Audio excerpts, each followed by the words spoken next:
prepare to be amazed. I'm going to introduce something to you today called Kokology.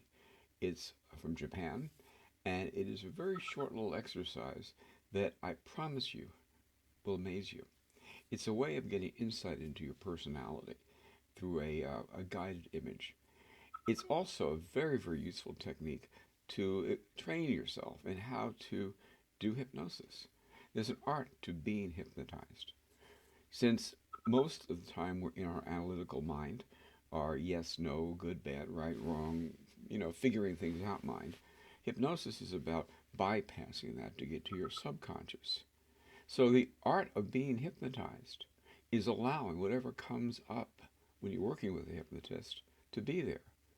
This little exercise is about a 2-3 minute exercise to get you in the habit of doing that, but it is also going to give you insight into who you are and how you see your world. That's a big claim, I know, but this is an amazing little exercise. So if you're up for it, just close your eyes. And as you close your eyes, I'm going to ask you to imagine yourself right now at a desert. It could be a desert anywhere in the world.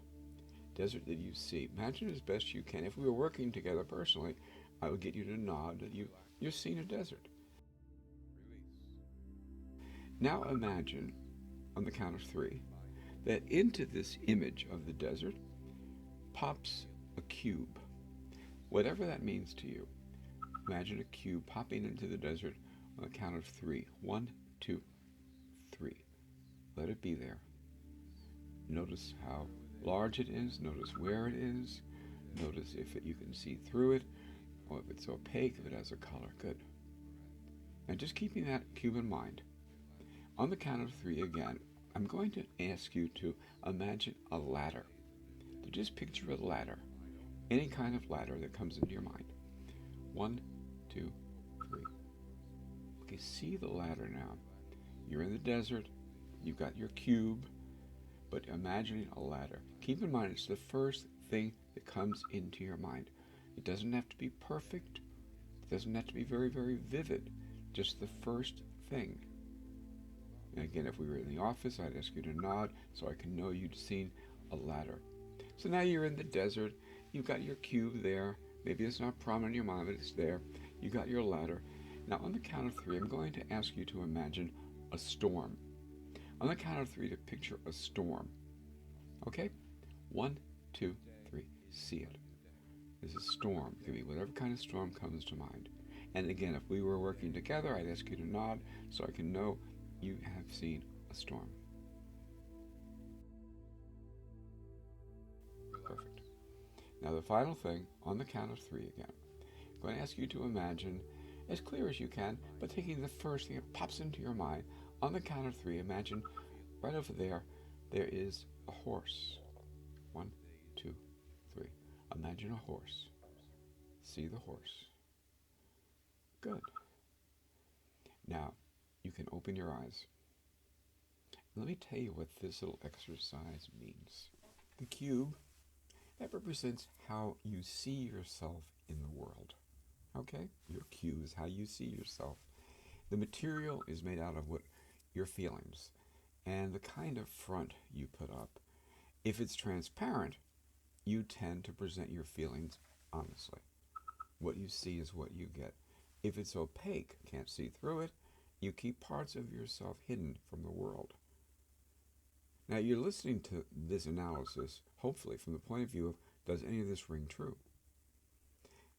The size of the cube represents your ego. Small is small ego, large is large ego. Okay? So again, just looking to see if any of this represents who you are in the world. Now the ladder embodies your friends and your family. If the ladder is leaning on the cube, then you see your loved ones relying on you.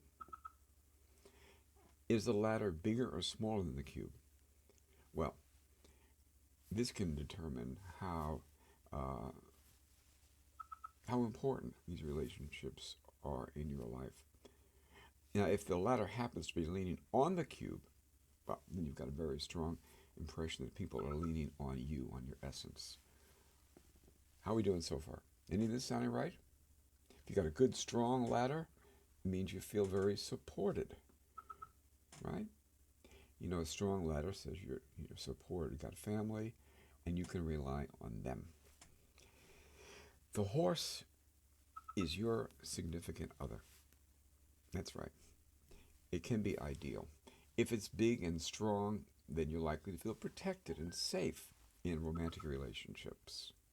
Is it tied up or running free? This embodies the level of control you feel you have or need in a romantic relationship. What gender is your horse? It's useful to have a sense of that. Now the storm. The storm represents obstacles in your life. If it's passing, that means you've made it through some trials and tribulations already. If it's violent, a lot of thunder, lightning, these obstacles have a huge impact on your life. If it's raining, you tend to cry when you reach a certain anger level. Definitely embarrassing, but if you got rain, ask yourself, are you a crier? Or, do you do tears? So that is Kokology, a little parlor game from Japan, but also a very, very good way to train yourself to do hypnotic regression, to train yourself when we do the work, or you do it with somebody, to take the first thing that pops into your mind without judgment, without analysis.